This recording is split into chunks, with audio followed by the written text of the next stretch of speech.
art here at the Andy Warhol Museum, and I curated Devan Shimoyama, Crybaby. And thank you so much for coming tonight. It's sort of bittersweet. It's the very end. Sunday, the show comes down. So if you haven't been through again, hopefully you've all been through once. You still have time. You can come back on Sunday. But I'm really excited tonight to have all of these lovely faces here with me because it's been 2 years in the making for this exhibition, and I was going to start by introducing my lovely panelists, but this was an important component to the show for me, was to do a catalog, and to also do a closing event around the catalog, because the exhibition tells many different stories about Devon's work. And there are many different ways you can experience it, but I think the catalog obviously is a record, first of all, and secondly ends up being all these other richer layers about the exhibition that don't necessarily come out in the exhibition. So if you haven't purchased your catalog yet, you have this evening to do so, and it's really beautiful, and all of these people wrote for it, and Devon and everyone here will be in the shop afterwards to do a signing, if you would like that to happen. So I am joined this evening by Alex Fialho, who is a curator and arts writer based in New York. He's a frequent contributor to Art Forum and a programs director for visual aids. And he has a beautiful show up right now that he curated in San Francisco at Stanford Art Gallery with Melissa Levin of Michael Richards' work, which is, if you are out there, you should go and see, and it's going to be traveling.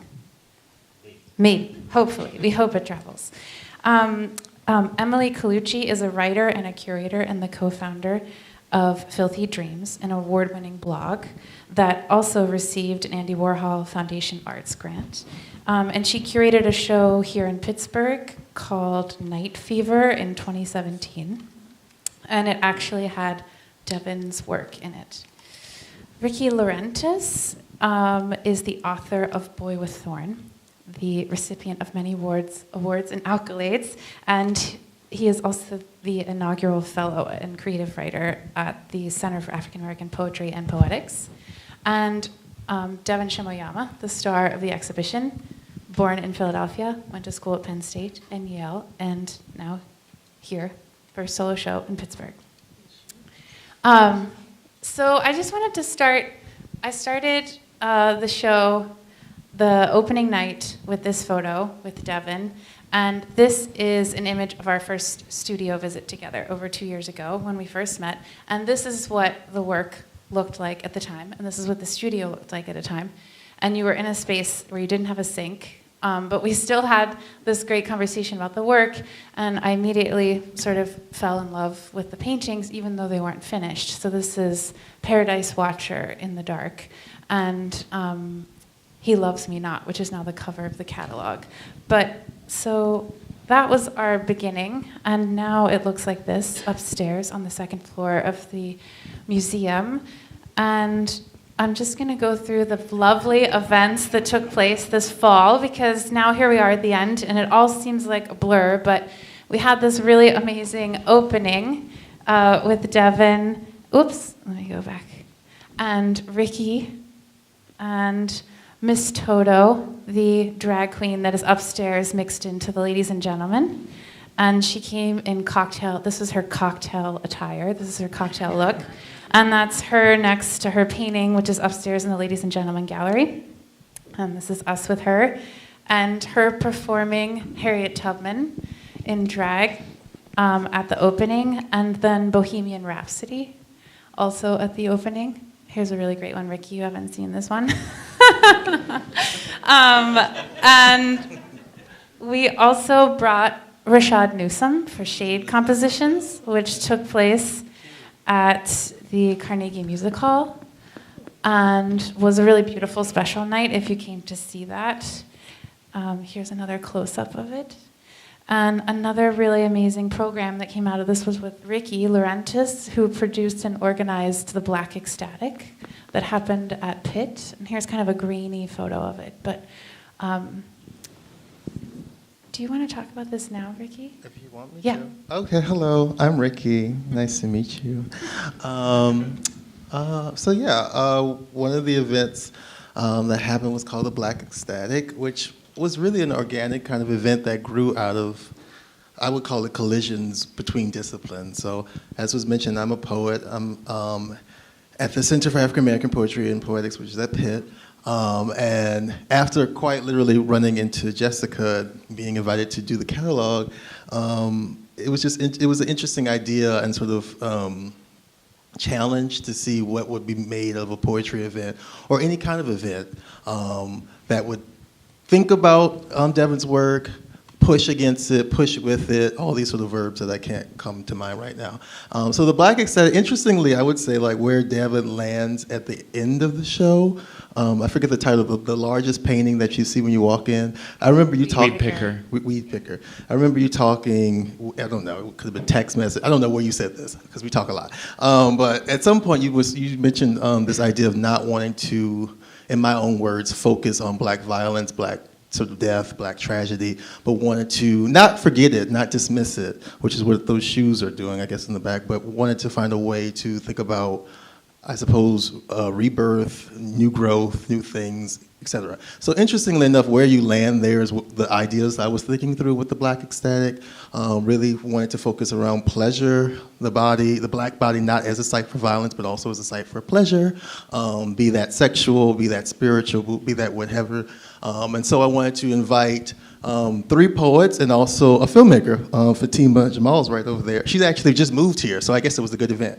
And that's actually, I mean, couldn't plan for that, but that's actually the best possible aftermath, to have a sort of event that was so full of fellowship and so from the community, from my standpoint, that it would welcome someone into the community themselves. So basically it was a night where we brought Sophia Sinclair, Raja Reeves, Era D. Matthews, and Fatima to show her film. And we had a night where we had the poems and we had the film and we had whatever I was doing in collision with Devon's work. And then the next night we brought Cleaver Cruz. I don't know. Yeah, there we go, right here. And you could talk more about that, I guess, the Cleaver. Yeah. And so this, I'm wearing the same shirt. You can see how I've It's still grown a great and shirt. blossomed. It's still great. So we brought Cleaver Cruz to be in conversation with me. We called it Shop Talk, and it was he runs I guess you could say a program. I don't know what to call it, but it's called the Black Joy Project, and it started from something quite small on Instagram that he was doing, where he was just finding different ways in which he could sort of spread the message of Black joy, and asking a number of people what that means to them. And so we had a conversation where we wanted to actually bring in a barber in conversation with the two of us. That didn't work out, unfortunately, which sort of actually directly reflects a lot of the problems that I'm addressing in that sort of core center of the exhibition, where you'll see the barbershop themed work. That kind of lack of access or lack of willingness to connect and have a dialogue about the issues of masculinity, queerness, intersectionality in barbershops, made it so that way, nobody would come and actually talk to us about that in a public setting. Maybe they would privately, I have no idea, but it was very difficult. But we ended up having quite a nice conversation about a multitude of other things surrounding masculinity and Black joy. Yeah, I mean, it was interesting actually that Shop Talk really wasn't about the barbershop at all in the end, which I think kind of speaks to the series as well, that you're kind of talking about a subject matter that people don't want to talk about, that there's no crying in the barbershop, or this sort of things that are not supposed to be talked about, we weren't able to talk about in the end, here even. And then afterwards we had Brendan Hawkins do a performance, and then hear back to the installation upstairs. But I think what is really great about how all of the writers came to be for this project too is that everyone has a different kind of connection with Devon, and they have a different connection with the work.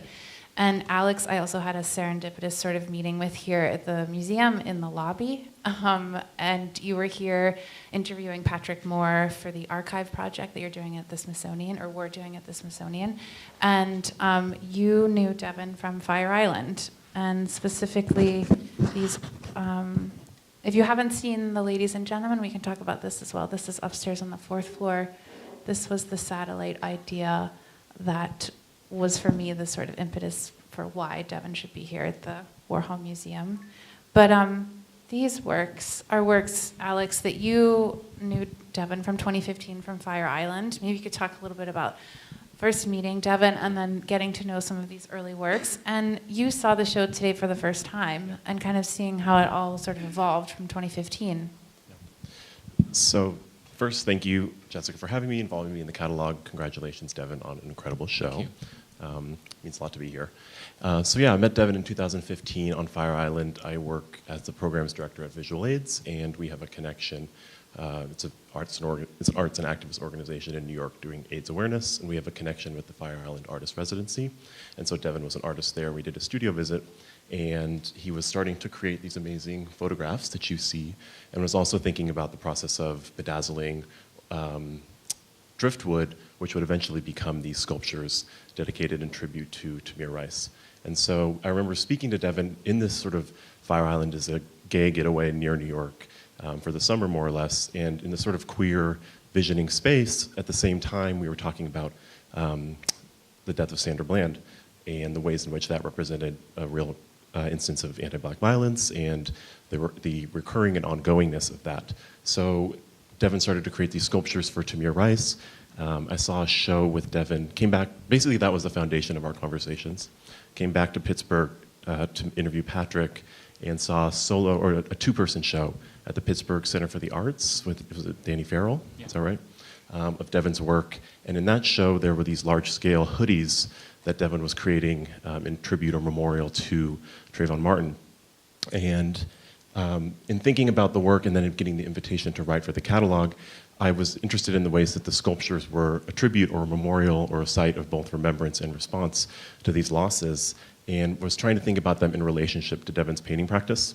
And I was just noticing that the sculptures were always in the exhibitions in tribute or memorial, and in that conversation prompted Devon or asked him about how they relate to the paintings, and he spoke to a painting from 2015. Can you remember the name? Yeah, so I don't think you have that in the slideshow. I don't, no. Yeah. It's represented in the catalog. It's actually not in the show because it was on tour. Right. Yeah. So there's a painting that I made, I think in 2014 or 2015, and it's the only painting that I've ever made in which I depicted a black body in pain or in torment. And I remember, so that painting has been traveling in a group exhibition entitled Unloaded for the past, I think, like 3.5 years. And it's finally coming back home. So I made that painting in direct response to Eric Garner and Michael Brown, I think died, or were murdered like really close in proximity in time to each other. And I made it in direct response. I did a double-headed self-portrait with hands up, and inflicted the wounds of their attack onto my own body in that painting.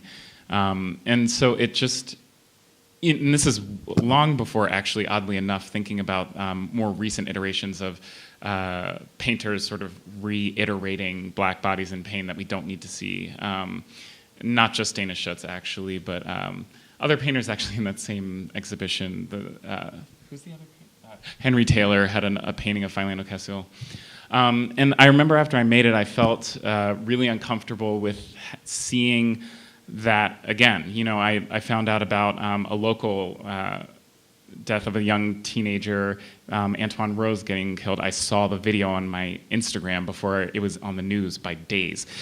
So, you know, I think that what I was noticing is that seeing it again was just sort of triggering for me, and I felt that could also be triggering for a multitude of other people who have to see this in the news, see this right outside of their windows, and so I wasn't interested in doing that anymore. And so figuring out, I had also read a number of things that talked about different ways in which we can use vessels or objects or memorials and tributes to represent that body, as opposed to actually sort of revisualizing it again. And I think that that's a better way to talk about some of those things, some of those issues. Yeah, and I think I was really interested to talk about the sort of working through that you're going through. You create that work, but then actually have a reverse reaction to it, and are moving your paintings into a place of creating, I think you quoted or saying something about empowered states or different sort of spaces. And I was interested in talking about the sculptures and then talking about how they impact the paintings in that sense. So it was interesting to me today, it was kind of incredible to me today to come to the exhibition to see this piece February, which is an extension of the Hoodie series, which just shows the growth of the body of work. And I'm really moved by the way that you're thinking about beauty and spirituality in tandem. So to make a hoodie or a swing as a site of memorial in a really ordained or adorned fashion, to me became a really almost like a transubstantiation or a transcendent object in relationship to a memorial. And I think you've talked about it to me as a sort of like a therapeutic process of creation even, and then as a viewer experiencing the work, it feels similar. It feels like a way to both remember these losses, but also to process them and memorialize them at the same time. Yeah, I haven't had an exhibition of my own in which I don't have at least one sculpture present within. So for me, it's sort of this kind of oddly enough, tether to reality, a reminder of the darkness amidst all of this sort of fantasy. And I think actually, Emily, I think you wrote something in that first review of my show at Leslie Heller where you pointed that out, and you really said it really beautifully and eloquently about the first for Tamir swing, actually. I don't know if you want to say anything about it. But. Yeah. I mean, that's one of the things that I met Devon through actually a review that I did of his first New York solo show at Leslie Heller Gallery in the Lower East Side, which I just happened to wander into. I don't remember how I heard about it or anything, probably on some now defunct art listing website or something like that. But I was just completely struck by both your use of the body and like use of your own body and the self-portraiture as almost a mythological figure, using the black body as a way to, mythologizing, Jesus, the black body as a way to get beyond white supremacy and heteronormativity and these different phobic societal structures. But for the For Tamir piece, it felt like to me, and actually I think Jessica and I were talking about this before the event, that I had been seeing around that time, it was 2016, a lot of artwork that was about the black body in pain, like we've been talking about, or even using the videos of people's deaths. And I became to feel like, what is that doing? It's just kind of reifying that violence that you see over and over again, and it's an art gallery. It's usually a white audience, let's be honest. And so for the For Tamir piece, it was this haunted sort of object in this space of these mythological figures, this very queer utopian space. It was a reminder of the real danger in real life, but you also made that swing this kind of mystical object too, that I really responded to. And so after that review, we started talking, and that's how we became friends. Yeah, I think that's been for me too the great thing about working with you on the show or just being involved with the work over this 2-year period is that it did make this evolution from the driftwood to the rubber swing, which I think is actually a really important thing personally, that it did make that leap to that the real connection to the swing set. There was conversations we had at one point of like having a full swing set in the center of the galleries, which is happening. Oh, actually. really? Yeah, it's going to happen. Wow. Yeah, so through conversations with Jessica, actually, a lot of the show changed also because of my own I always am going off on tangents and completely changing my mind at all times. Yeah. So this is a very different show than what we initially started with. I just want to, at the very beginning, we were going to do this tree. Yeah. There were conversations about... That's also happening. Oh, really? Yeah. Okay. But, yeah. So it is. I'm coming back to all these things. Oh, I love but yeah. this. Okay, I need to see all of these future shows. But we were, and it terrified the exhibition staff. I was like, don't worry, we're going to construct a tree in the center, and it's going to be rhinestoned and bedazzled, and it's going to go to the ceiling, and it'll be fine, and we'll break it into pieces, and don't worry about it. And then it disappeared like 3 weeks later. Yeah. And it became a swing set, and then it slowly evolve So to the the swing set teardrops. is actually going to be up. So I have a solo show opening up next week at Kavi Gupta Gallery in Chicago. And so it's going to be there actually fully installed. So a full swing set with the seats, not these exact ones that are upstairs, but new iterations of them. And it has a mirrored platform and an installation on the wall, so it'll be a fully immersive space. So installation's also been something I've always been really interested in, but I've always approached it very slowly. All of the sculptures for me are the slowest part of my practice. Some of the paintings up there, some of the big ones, took me a very short amount of time to make versus some of the sculptures I may have started and then it takes months for me to finish or months for me to figure out how to properly install something. So it's a very different mental state that I'm in when making those works. Yeah. And I think one of the great things was the tears on the wall. That was one of the conversations we had at the very beginning, and that stayed with the show. And I think it ends up being this really important backdrop to the whole thing, because there's a lot of joy and beauty and the story of resilience, but there's also this sort of anchor to the whole exhibition, I think, of the back wall, which is called All Night, which you talk about as nighttime is a time for mischief and magic, but also restoration and a restorative time. But Rickey's essay is really beautiful in the catalog, and just thinking about these swings and this idea of body and pain, and your whole story about the potential for the body and sort of joy and pleasure and penetration and ecstasy and the black ecstatic. And in these paintings from Daphne and the story of Daphne, which I think that's the other joy of the catalog for me as a curator, is that I've been very close with Devon, I've been very close to the work, and I've been very close to planning out the work here. So to see these different layers come out in the catalog is just another layer to the work. It's another kind of conversation with the work. So Rickey, do you want to talk at all about writing, the evolution of even writing about this? You had different ideas in the beginning, and you had that first studio visit that we had with Devon, and I remember we were just getting to know each other, but I knew that you weren't usually quiet, and that visit you were pretty quiet. I know you not to be quiet at that beginning moment, so I just remember at the studio visit you were sort of quiet, and then later the response to the work kind of came out. I think I'm quiet when I'm listening, as I've been doing now. And when I walked into the studio, I was listening, and I had something came to me at that moment that I, tossed away, but it ended up in the essay, which became the very root of ecstatic, is out of stasis, out of myself, besides yourself. And I remember looking at the painting saying, oh, I'm looking at myself, but I'm also beside myself. I felt. And so when you're negotiating that, especially as a poet, especially as a queerist, you're going through a lot. So I just had to be quiet and sort of take all that in. But a lot of things were the process of writing it was, some parts I remember, some parts I don't. It feels sort of, there's a literal poem inside of it that's kind of penetrating the essay, because it was very important for me to remember that I'm a poet doing it, but also, as we see the paintings, they're sort of lacquered with all these sort of queer material. I wanted to also find a way in the language and the syntax to make it as sort of Baroque, but also I wanted to slap a poem on there that so that to complicate it and not make it as easy a venture as normally would, as an essay might present itself.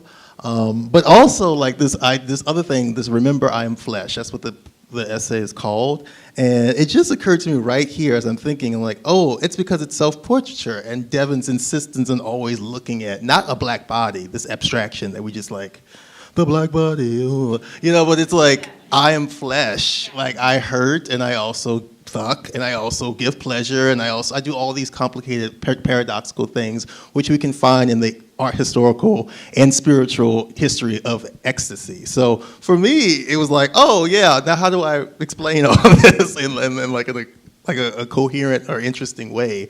And I attempted to do that, but the way for me is always either through etymology, or because I'm a poet, or history or mythology. So when I went back to the paintings and said, okay, we have Daphne. I remember her. She was trying to run away from, male privilege. She was trying to get away. And I was okay, I can enter that. I can enter through those sort of things, which to me is just what I don't know. It just feels like a very gay thing. Like, I feel like as a little gay boy, I was just like reading mythology to try to find myself. Didn't work really, but you make up things in the between. So for me, it was very like, it was fun, and I was actually learning how to write art criticism as I was doing it. So I don't know. It all ended up well. Yeah. I think the great thing too that you bring about this story is that it's also one of agency. That in some way that the story of Daphne and Apollo, if maybe not everyone here knows it, but the whole story is that Apollo is plucked by Cupid's arrow. He falls in love with the first person he sees, which is Daphne, and he pursues her. It's an unwanted pursuit, though. And so she prays to her she's a river nymph. She prays to her father to save her from Apollo's advances, so he turns her into a laurel tree. So this Bernini sculpture is this famous Renaissance depiction of this story, which is usually that her fingertips literally turn into these branches, and the bark wraps around her legs, but usually Apollo is always somewhere at her hip or torso, or another layer to it is often the father figure is somewhere lurking in the distance. So what I think, Rickey, you bring out is that, in the end, it is a story where Daphne calls for help as her own agency story. And Devon, the thing I love about this painting and another painting that's upstairs is that the branches sprout these eyes of the women that were around you, as opposed to this father figure. That it's two of those stories which go against this sort of traditional reading of it. Yeah, well, really quickly, back to what you were saying, and then I want to comment on that. The structure of your essay is actually, even how you were describing it, kind of reflects a lot of the ways in which I approach painting. And I know we had a conversation before about titles of work and language that sort of pairs with work. And the pressures of, for an artist to sort of be this all-encompassing thing in which they feel like they need the title to really mean something so deeply, or to be poetic or prosaic. And I felt like through the evolution of this exhibition over the past couple of years, you can see in the titles of my work, they shift to be more just direct to what you're looking at.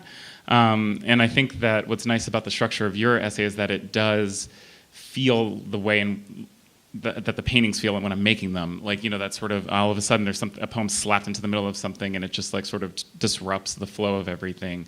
But it also is necessary. There's an urgency to it, and it makes sense. And that's, to me, how I approach certain materiality with all of these mixed media and things like that. So for me, that is really a significant essay that not only does it just talk about art history, black bodies, and all of those other things, that actually feels very much like the paintings themselves. Oh, that's great. And then with what you were saying about Daphne here, is I've inverted the gender roles. I've sort of played there with that, but I've also removed the idea of this pursuit. I wasn't interested so much in giving the attention to the star of the show, which was Apollo. I felt, and I also felt like I was giving a nod towards, which happens throughout the show, which you'll see these eyes that appear. All black women's eyes, and I was raised in a household full of women, my mother, my aunt, my grandmother, my great-grandmother, and so it's sort of paying homage to them, who always kind of, cultivated a really safe space in the home for me, and for me to be authentically who I am at all times from a very young age. And so that's what's happening here. And even in this painting, you can see on the left in the background, it's as if this has happened before, so it's a little nod toward, there's another little branch with some eyes peeking out. And I just wanted to make it seem as though there's a potential for there to be a community that's coming together or finding each other. And so all of the paintings, except for one, I think, there's one, but most of the paintings in the show are solo figures, and they're all kind of seeking each other, their home, home. And then the Miss Toto it's a story. I have this in here because this is one of our earliest conversations about the work and why should the show happen here at the Andy Warhol Museum, were the ladies and gentlemen paintings. And so Devon did this painting over the summer just before the show that made a lot of sense with Wilhelmina Ross. Has everyone seen this work upstairs? Yeah. Weed Picker, Emily and I had this conversation upstairs in the galleries this afternoon, but it was this painting that I got very late in the planning of the show, but it was kind of like a miracle painting. It came at the very end, a couple days before. But it really is, to me, I think, the emergence of all of these ideas, or the sort of coalescing of a lot of these ideas. Devon, do you want to talk a little bit about this image, and we can all kind of talk about it? Because I think one of the really great things of where it landed in the center of the show is kind of for me, your most sophisticated painting in the exhibition. It's you here in Pittsburgh on your own property, but also the flowers in it really tied in with the Tamir Rice and February pieces. It kind of almost was that complete connection when you were talking about Alex between the painting and the sculpture. It really just all synchronized upstairs. But yeah, so Weed Picker, I made it so fast, I don't even remember why I did it, because it felt pretty radically different from what I was doing right before. And I tend to do that when people give me opportunities. I'm like, okay, you've seen all this stuff. I'm going to make something that doesn't look like that thing. I hope that's okay. And it's worked out so far, so hopefully it continues. But I feel like that was most of the planning for the show. By the way, I was going to make these 5 paintings, but now I'm going to make these other 5 paintings. Okay, so we'll make it. That's just how I operate, and I hope that it continues to go that way and work out in my favor. But this painting I really wanted to make because I had just bought a house, and I was thinking a lot about my own family and the significance of being a homeowner. And even I think I was listening to like the Daily, the podcast, and they were talking about I think someone maybe it was you, Adam, I don't know, suggested this because I had already started thinking about this, and I went and listened to this podcast where they talked about the reason why young people aren't buying homes anymore or investing in properties. And especially living in a town like Pittsburgh, you see all these communities, predominantly people of color, being displaced from those spaces, and sky-rise luxury apartments being put up that are like micro-sized, where they have a gym downstairs and all of that. And I felt like it was this odd, I had never watched gentrification happen so rapidly. I'm from Philadelphia, but it happened sort of like right as I left. And so that was on my mind, and I was thinking a lot about the significance of those Black communities that are being displaced. I would still see them occupying certain spaces like community spaces, so local, I don't know, like places where they would have like barbecues where you could like rent out an area, but then that's where they used to live, but now they live, I don't know, 20 or 30 minutes away, but that's still their community, their space in a way. And so I was really thinking about the significance of people coming together and owning their own spaces so they can cultivate their own communities and not being so easily moved. So here I'm wearing a t-shirt that has the 4 female characters, 4 lead female characters from Living Single, and their names are on my shirt. And this is a show that I just used to grow up watching with my aunt and my mom all the time, and it's just like this sort of fantasy that that's rooted in reality, the space in which it's all Black people dealing with their own subset of problems with no sort of outside or external pressures on them, which I really thought was this like magical space. And then in the background looming are these 2 sneakers, Yeezy sneakers that I added that very last minute because it was I think that day Kanye West did something like annoying. I can't remember. The Trump visit? Wasn't it the White House maybe Trump it was visit? some, It was like September. I think he was like friends August. with Trump and like in the White House, looking ridiculous, and talking about how Black people need to like get over like whatever. Slavery He was saying is something a myth ridiculous. or something. Oh, that too. Yeah.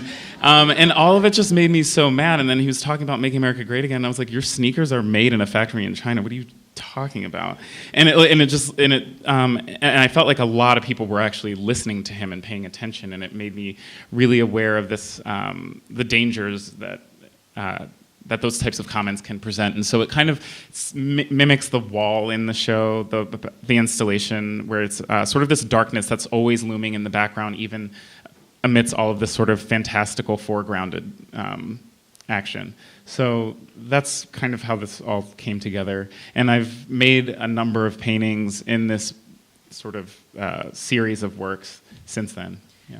I think another interesting thing, an element of the show and an element of the work that kind of ties a lot of the writing together too, is this idea of, I guess I just want to ask Devon and everyone here too, the spiritual element to some of the work, and you reference that idea with the snake, and you reference it in different ways. Obviously the performance kind of images that you did at Fire Island also have like a spiritual tone to them, and maybe you can talk a little bit about that, and maybe even Alex or Emily, like, and Rickey too, like seeing that in the work or having that experience with the work, or maybe it's not what you've experienced. But an interesting thing, when Kerry James Marshall came through the show and we were looking at the Tamir swings, and I was talking to him about how you had gone from the driftwood to the actual swing and that process, and he kept talking about how the driftwood is poetic and has like a spiritual element to it, but that the swing is so rooted and anchored in reality and has such that bodily presence to it. So I started thinking like about the spiritual trace in the work all along the way, and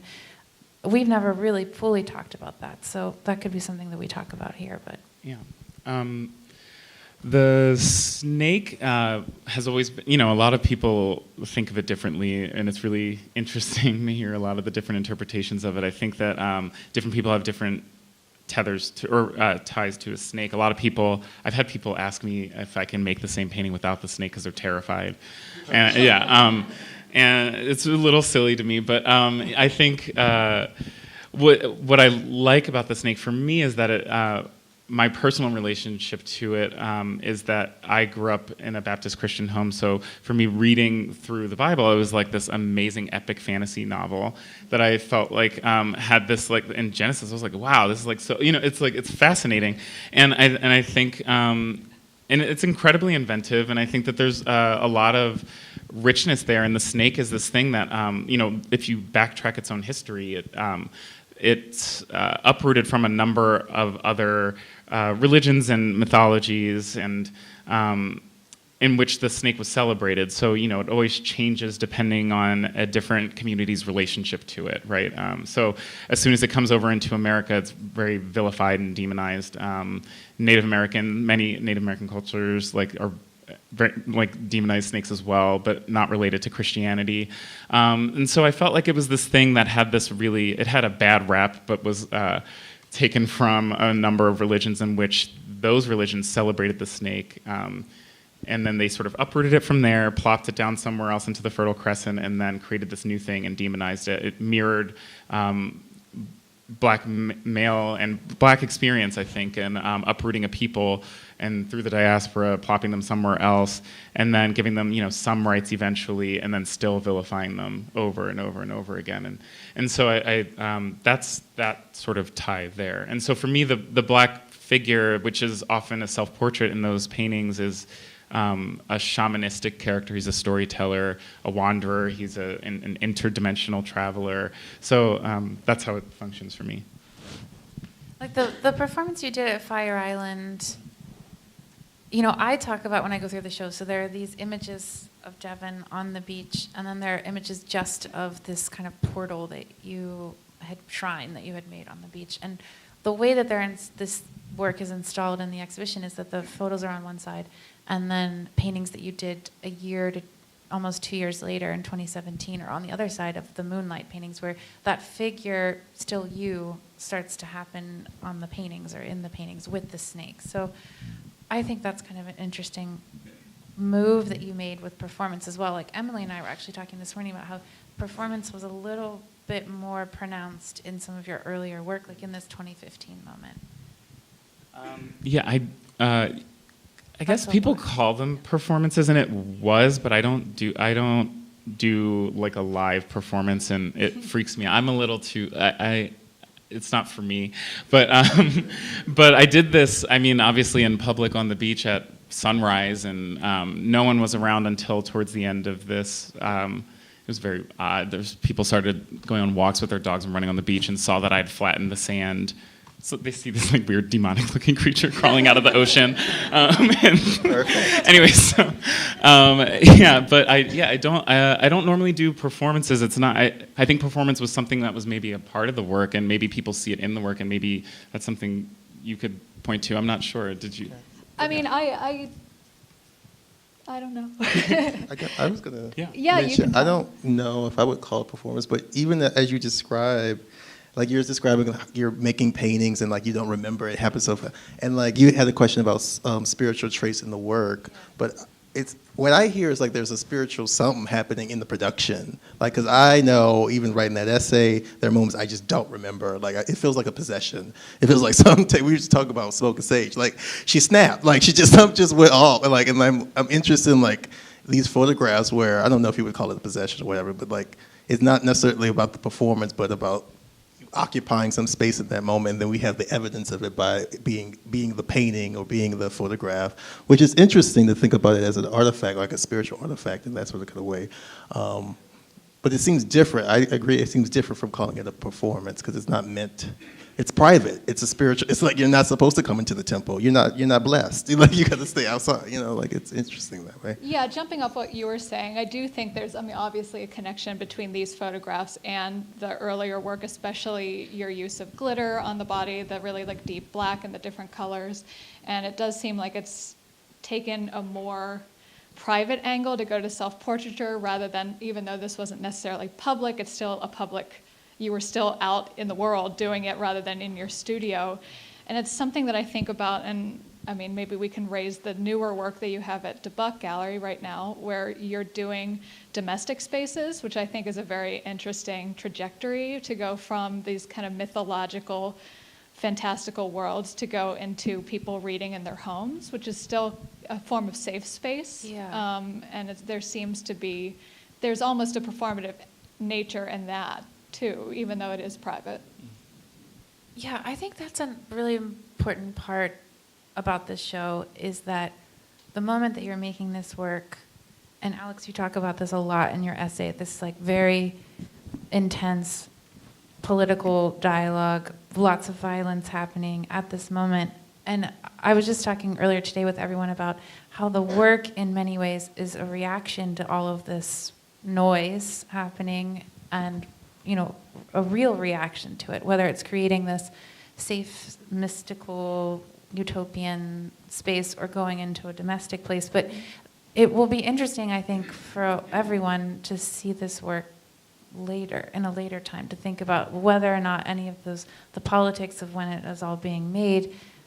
Alex, you talk about these images being in kind of a catharsis of all of this, this heightened emotional period that this work was being made in, and I wonder how much of that will carry in the future. And even it doesn't necessarily matter, but I am interested right now in this moment where a lot of this was like diary or a response for you to what's happening in real time. But so now has been this shift with the work, and maybe it just is about this political climate and where you are creatively into the home in a really interesting way, and reading, and maybe from a relationship with conversations with Rickey about reading, and lots of books have shown up in the recent series, the show at DeBuck. But so that is an interesting shift that's happened, and I don't know if some of it is about the climate, but these are paintings. This is up in New York right now at David DeBuck, and this is the painting that Emily is referring to of in the home, and it's just a completely different space from, for instance, Weed Picker, any of the earlier paintings in the exhibition. Yeah, so this painting is smaller than how it is projected, but it's about 7 feet by 6 feet, so pretty large. It's not that big? Yeah. I don't know, might be. But yeah, so it's titled Midnight Rumination, where it's just myself in my own house. That's the painting that's hanging on the wall in the painting on the left is a painting by my best friend Haley Josephs, and she made this. The full thing actually has a small portrait of Trayvon Martin in it, and on the bottom you can see it's inscribed. It's scrawled on it. It says Trayvon Martin, Heart of Gold. She made that for me after his death, and so that's something that's in that exhibition that's happening, which I think about a lot. Is like I've learned so much through the making of this exhibition here. Is making certain connections and sight lines and things like that. I've learned a lot from you through that process, and so in that exhibition, there's another iteration of one of the hoodies titled February. There's another painting directly across from this painting of a gentleman standing, and he's holding a Claudia Rankine book called Citizen, an American Lyric. And on the cover of that book, in his hand, is a David Hammons piece, which has a hood that was in response to that death. And behind him is what many people think is a Glenn Ligon reference, which is fine, but it's not accurate, but is the poster from the civil rights period that says, "I am a man." And so there's a lot of things that are happening in that I'm having people in domestic spaces. I'm having very direct political references that I think are pointing to all of these things, pointing to alternative ways in which we can inform ourselves and understand and unpack our own identities through contemporary literature, through fiction, through epic fantasy, science fiction, poetry, art criticism, art exhibition catalogs. And so all of these different things informing us, different ways in which we can take in information that doesn't have to be so sort of stale or dry or static, yeah. So that's what this exhibition sort of surrounds, and yeah. Well, a Glenn Ligon reference would be kind of interesting because that was the kind of connecting point with when I met Alex. I did research on Glenn Ligon for my master's, and Alex wrote for his undergrad, and Glenn Ligon is the cover of Rickey's first book, Glenn Ligon work, and yeah. So incestuous. So it is really. I think people see it because they're looking at a bunch of. There's art books in there. There's a David Hammons in the same painting. So it's just, I think, and Glenn Ligon used that. I think people just don't know that it was an appropriated text. It wasn't his own thing. But again, what I love about that, people mistaking that for a Glenn Ligon reference, is that they're just reiterating what's happening in the work. Is that, see, you've absorbed this information, you understand it, its importance and its significance through art, and you've arrived at this understanding. I mean, obviously you didn't bother to Google it all the way and go into Wikipedia, but that's like a starting point. And I think that's great. So I think this They're going to think it's yours now. Yeah. But I think that's one part of that I really tried to do in my essay. Or you see Devon's works; they're dazzling. You can't not be really attracted to the range of materials, the bright paint, the vibrant colors, the use of glitter, the sequins. It just really grabs your attention, and I think that it keeps your attention for a very long time.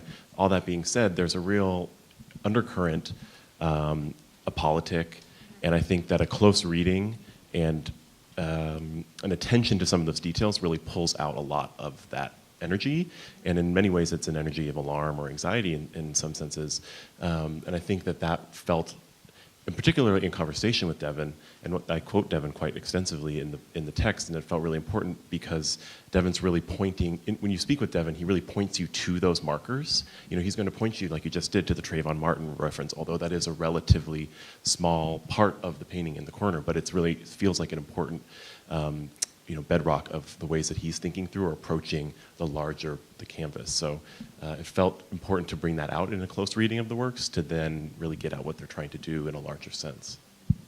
And I mean, I think that speaks to the longevity of the work, that it does have these different registers to it, and any sort of complex painting is going to exist in that way with these different ways to read it and to understand it, and that it literally registers on different frequencies. So that's really the strength of the work, is that you can experience it on a surface. And a lot of visitors have experienced it on a surface level. But there's a much deeper story and a message to it. Well, that's one of the reasons I was really intrigued when you started doing I don't know what you call this series, but the reading by yourself, because you put the cover of the book on it, and it seems to want to flip the cliche, don't judge a book by its cover. But if you ever wrote a book, we spent a lot of time choosing the cover. Like, I spent months thinking about it. So it's like, it's a weird cliche to exist, but it's as if you're pointing us to the cover to say, hey, there's something to be unfolded, unpacked, and they take up space in the painting. They take up a lot of space in the painting themselves next to the actual flesh of your body. So I think that's an interesting parallel that you seem to be making. Yeah, it's almost like a reading list. Like you're Right. giving Well, yeah, viewers a reading list. That's sort of how I think of these paintings functioning, is as a reading list. I'm giving you, and I do, it's a syllabus of sorts. Oh, yeah, someone should do that, not me. But yeah, it is important that I do. I also am picking the covers. Like some of the books have other covers, and I'm picking. They have alternative covers or whatever. But I select specifically the ones that I think make the most sense in that work, or the original cover, preferably, on most of them. So that's important to me. Well, I mean, we could sit here and have a conversation for days, and we have, and it's just been a really great project, and it's just been so great to have all these great minds and to have you involved. So thank you for your talents. But I wanted to make sure, I wanted this to be kind of a conversation too with a lot of people that have been through the show. A lot of people here know Devon. And so if people have questions or maybe comments now that we're getting to the end, you can raise your hand if you have questions, but if not, that's okay too. And we can keep talking, and no one has to be afraid. No one has any questions, okay? Does anyone else have any final thoughts before? I've set this up to be kind of conversational, but I've said this at the beginning. There is really a weight to the writing in the book, I think, and I think it's just such a strong first contribution and a record for your archive, Devon. Well, we haven't talked about you selecting us and all the work that you've done and being the curator, and we did give you a round of applause because you've done a lot of work here. Yeah. Thank you. Yeah. I think so. I mean, yeah, that is part of this. I mean, I started with that image at the beginning, I talk about it as if it was a very easy process. And I think really the easy part of it was just being able, we had an early open line of communication that made it very easy for me to bounce ideas off of you or to just be direct about things. You were just kind of open, and I guess I was too, because a lot of things did change. But this is the cover of the catalog here, and this other painting is one of the main paintings in the show, the Paradise Watcher, and conversations we had at this moment about the ladies and gentlemen and the idea of the back wall with the black tears all happened from this first conversation. So for me, it really was about that first connection, and maybe it's a spark of creativity between us, but it really turned very quickly from that moment into me selecting loans from paintings that you had already made and sold, and then coming up with this upstairs component, the ladies and gentlemen, which to me is just a really important, I'll have to go all the way through, which I won't do, but just an important part of why it's here at the Warhol Museum and why it made a lot of sense to have you here at the Warhol Museum, because it's a side of Warhol's practice that people don't know about very much. It's getting more attention now because it's part of the Whitney show in New York, the retrospective, but these 14 drag queens and trans women that Warhol worked with and did these portraits of, and so I wanted it to be another story of Warhol as well as part of this exhibition, because I start Crybaby. Many people don't notice it at first, but this drawing called Crying Man from 1950. So this idea of tenderness and vulnerability is kind of a subtext to ways that you can approach Warhol. So I didn't want people to be too surprised when they got to the second floor, that there really is a lineage that I'm kind of setting up with your connection now to this legacy of pop. And also presentations of queerness as well. So, but the planning of the show, really the floor plan changed many times. Like I said, we started with a tree in the center. But it just really came together because of all these conversations we were able to have in the studio.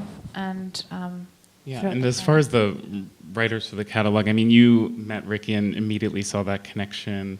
And then, Alex and Emily I've known for a little while, and it just was I immediately was I would love to have them write in here. And I was like, would it be weird with Emily? She has written about my work before multiple times, but it was great to do something a little bit different and have it be in conversation, more of a dialogue. And it all just really fell into place, and it's a nice energy, and it feels youthful in the catalog overall, which is really... And I think I've told this story before, and Rickey, you brought up that yes, it was serendipitous, but there was also something I understood immediately after meeting all of you. Emily, you came and reviewed the My Perfect Body show, and there was just you had immediate understanding of what I was trying to do with that show. So I was like, okay, you're operating on a certain frequency that is interesting and complex. And Thank you. So I just always had you in the back of my mind of bringing you into the show, and then you did the dialogue with Devon in New York, and then it was solidified. We should have Emily involved in the show. And Alex, I talked to you at the cafe. And you introduced yourself or something somehow, and we immediately kind of connected about what you were doing here at the time, but then just what you were doing in New York, and then we had a Glenn Ligon conversation. And Rickey, you tripped. We had an immediate connection, but I don't know, I think in that moment when I first met you, I said, will you write for this catalog? We just started talking. You had just gotten here, you were at Pitt, and you were talking a little bit about your book and how you were going to be writing and doing some teaching eventually here. And for whatever reason, I just immediately thought, you have a presence and a sense that I think needs to be part of this book. And I was like, I want to bring you to Devon's studio, and read your book, which everyone should get a copy of, Boy with Thorn, which we don't have in the bookstore tonight, but is so beautiful and so emotional and rich. And there are many books yet to come. But so I just had this real sense, and I think it was the same thing with you, Devon. It was just like an immediate sense of the work. And it's just like meeting all of you, I had an immediate sense of the possibility of what could be. So that's where that first visit image. Can I say something? Happens. I think one of the things about your curation, I'm going to gas you up a little bit, is because I think that there are two impulses that I see operating, which is impulse, which deals with the gut, and argument, which deals with the head. And you see it at every moment in the show. You see it from the moment of the book, if I can say something myself, like literally I tripped and she caught me, so that's like gut reaction versus like having a conversation and trusting yourself. And so I had the opportunity and the great pleasure of seeing it like unfold over a year and a half. And so for me, it was a great like learning tool and exciting just to see your conversations happening that were based around sight lines and they have to do with argument, but also just like trust and saying like, okay, it will be a tree. No, it won't be a tree. And I encourage you to always keep that, because we need that kind of curation in the world. And so that's really important. I'm just going to gas you up for a second. Yeah. That is a really good statement, I think, and I think you can quote it. But no, I mean for this show, because I see that as both ways, though, right? Like in meeting all of you, I had this sense, but there was also a sense that, like, an equal sense that, like, okay, this isn't going to be a crappy show or like a throwaway book or whatever. And so with Devon too, you don't have that with every artist, that there was a sense like you also trusted that what I was going to do with the exhibition was going to be sound. And so it is true, we had a lot of conversation, but like the sculpture, I didn't see the sculpture before it got here, the February. Yeah. We had a lot of conversation about it, but I actually didn't see it until you brought it to the exhibition, and our registrar helped unfold it on this is great now, but I knew after all of our conversation that you were evolving the work. So it was like an equal trust on that. And just like Weed Picker, it was like you had made this painting, and I said, I'm going to try to get this painting here. And so it was just this, it is an equal, I like this idea of thinking about being open. You have to be open to it on both ends of the trust. Yeah. And one thing I'll add is that, I feel like it's a show. You walk upstairs and you see a fully formed artist in many ways. It's the vision. Devon is clearly going to become one of the most, well-known artists, I think, in our generation, and I say that very honestly. That being said, there is a working through that's happening because Devon is a young artist, and I think it's interesting to even think about the catalog as sort of emerging curators, artists, writers, or at least say that for myself. And as you know, it's the longest catalog essay that I have written, so there's trust in you asking for that, and it meant a lot to be able to grow as a writer, to be able to do that, and to be able to connect with Devon's practice. And I think that for me in the writing, it felt important to mark these moments like that painting that Devon actually, that shifted a move in his work, or to move from the driftwood sculptures to the actual swings. And I think that those moves, to me, felt like moments that should be marked as a working through, as Devon is developing his voice, which will just continue to grow. The paintings will get larger as they have been. The subjects are developing, and I think that marking that felt really important, because otherwise we might just, assume that the vision is purely where it is at, which is true, but it also there's a lot of development that has happened and that will continue to happen. Yeah, I think that's really important because I don't think a lot of museum shows allow to show that development. They want to show you a fully formed, branded sort of artist. And I think in order to, like, for a viewer going to that show, it's so important to see that process. And I think it's great that you were able to achieve that. Yeah, I mean, in an ideal world, I would have that first self-portrait. We had this conversation when I was finally sitting down to write. I was like, I found this image of a self-portrait you did for your portfolio to get into Yale, and you couldn't find the painting. It'll be that lost painting that will reappear someday. But it's the first self-portrait, and I wanted it actually in the show because it does show that very beginning, like you were using tar at the time, and there's almost the sense of the material is like splitting away from itself on the image. But so I ended up using Finding Powers in Cosmic Flowers, which is an early 2014. It's not fully resolved as a work, and it's not as strong as Weed Picker. And I set it up in that way so that you kind of really, when you get to Weed Picker, you can really see the full emergence of your craft too as a painter. Yeah, I was going to say just one last thing is, there's a lot of development, and there are definitely earlier paintings in there that it's funny hearing people talk about what their favorite work is, and some of them like that one with the two figures. But I was like, when you said you wanted that painting, I was like, what? Why this one? You know, and it's really interesting actually to see it in dialogue. That also Finding Powers in Cosmic Flowers. That one, it is great to see. For me as an artist, I like walk over into the museum sometimes and I'm like, oh my God, like, what was I doing? Or, you know, I look at something, or I go to figure something out and do it again, but better. And so it's really been great for me to be able to see my own growth, like over the past 5 years in one space. Yeah, and I point to that painting often actually because that early work at Yale was a figure splitting apart. Yeah. You know, and you I was making all multi-figure compositions. But they're multi-figure, but they're the solo. same figure. Yeah. And so for me, the story of the show is also this emergence of self. And so those early works, that idea of a splitting self, and then you get back to a very centralized Finding Powers in Cosmic Flowers, like a center comes back into the work. So, and I think that's the story of the exhibition too. You get back to a central figure, a central idea of the self, an agency. So, does no one have a question? You guys are all so quiet tonight. Everyone's so quiet. Well, if no one has any questions, that's okay. Carlos. Brave man. Do you want a microphone? I feel like he's loud. He's good. The caveat that I don't know why I'm talking about black aesthetics at all, but you know, I read about thorns. You know, we hear about memorials, right? We hear about crime, tears, right? And pleasure, right? And it's all past. It's all very present, right? And then actually, what is resonating in my head is that painting at the end of the hall, right? That you beautifully sort of grasp an essence of the future, right? And my question then is, you know, why not more of that, right? Why not more of that future, right? You know, I know we live in a present, you know.